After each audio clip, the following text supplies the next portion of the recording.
Bago ang lahat, habang pinanonood ni Kyrie yung mga highlights niya habang nagla-livestream, binanggit kasi niya na wala ng player ang makikita na katulad niya, pero merong mga player na makikitang mas magaling pa sa kanya.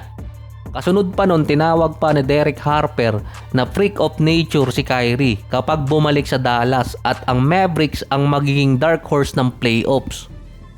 First time ulit kay Kyrie na masusubukan siya na siya din ang number 1 player ng team at hindi siya co-star.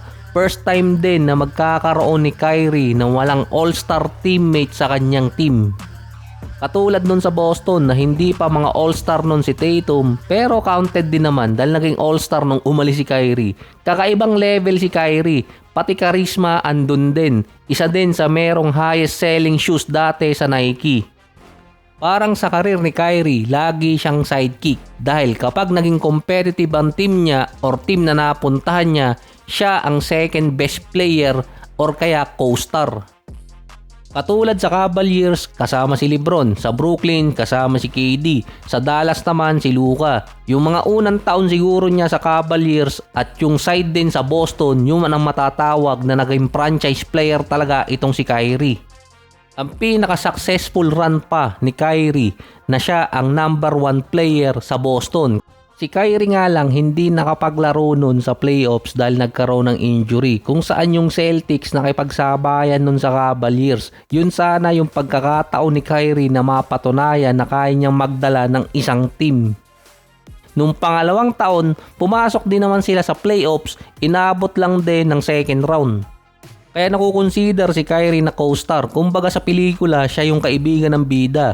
Pero kung may player naman na masasabing mas better kay Kyrie, si Jalen Bronson siguro yung isa. Dahil kung sa pelikula din, siya yung kaibigan ng bida dati tapos naging bida. Dahil nga sa Dallas Mavericks, third or fourth best player siya nun. Dahil nandun pa dati si Kristaps Porzingis kasama pa si Luka.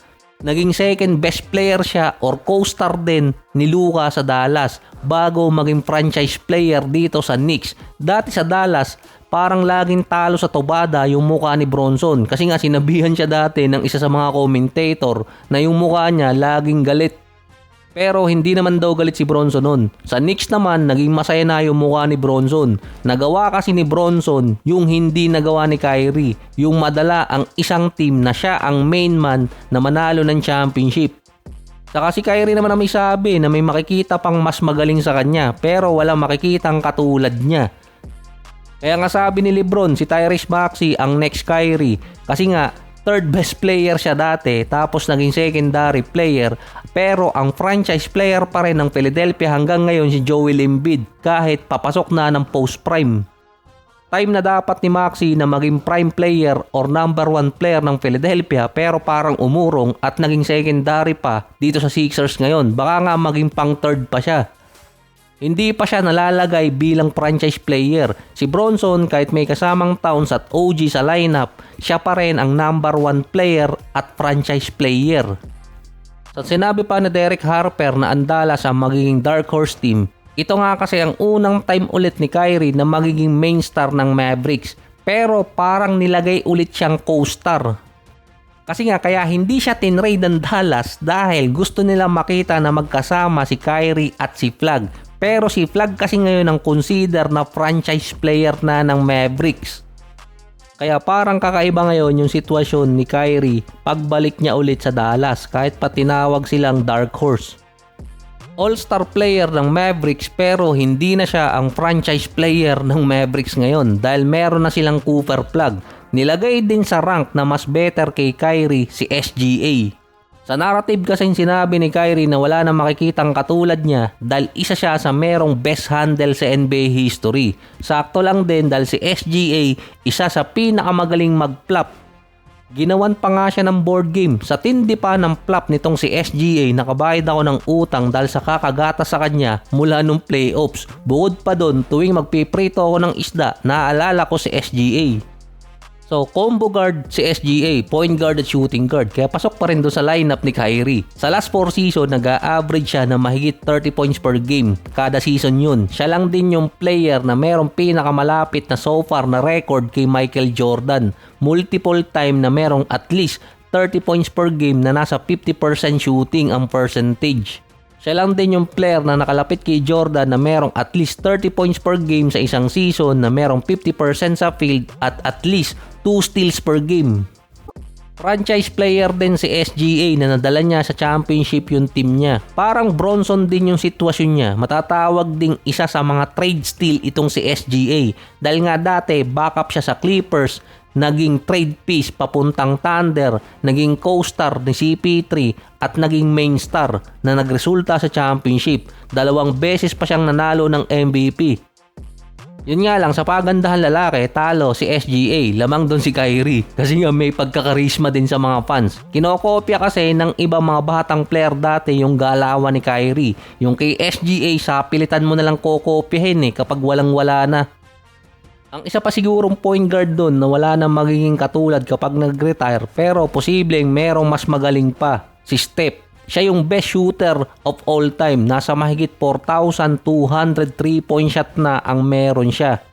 Ang pinakabatang player na pinakamalapit kay Steph, yung pinakabata si Luka. Kailangan pa niya ng mahigit 2,600 para makaabot man lang ng top 2. Ang susunod na pinakabata doon si Anthony Edwards na mahigit 2,700 pa ang kailangan para makadikit lang dito kay Steph pagdating sa 3-point area. Si Luka at si Anthony Edwards, 3-level scorer, inside, outside at 3-point area. Parang pangkumpleto lang talaga sa laro nila yung 3-point shooting. Tulad na lang ni DeMar DeRozan kung sakaling nagkaroon siya ng best 3-point shooting game na season, baka naging consider pa siyang isa sa best player talaga dahil puro mid-range talaga yung tinitira niya.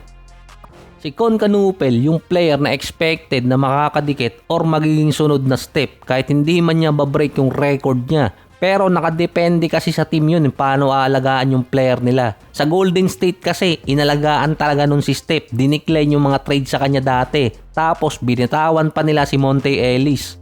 Bukod sa paramihan ng 3-point shot sa isang game or paramihan sa isang season or kaya all time, wala kasi makikitang katulad ni Steph dahil consistent siya sa loob ng 10 taon. Meron siyang nasa 47, 42 and 90% shooting. Meron mga players ngayon ang nasa 50 and 40 pero yung shooting nila sa free throws hindi umaabot ng 90 at hindi pa sunod-sunod na season yun, salitan pa minsan. Si Con Nupel sa rookie season niya meron siyang 18 points, 5 rebounds, 3 assists, 47 and 42%. Nasa 86% siya sa free throws. Nasa 3.4 out of 7.9 sa 3-point area. Yun nga lang, dinaga sa play-ins. Ang average kasi nitong si Con Canupel nung kanyang regular season o rookie season, halos average ni Steph nung time na nakabalik na siya galing injury at nababago na niya yung NBA noong 2013 at 2014 season.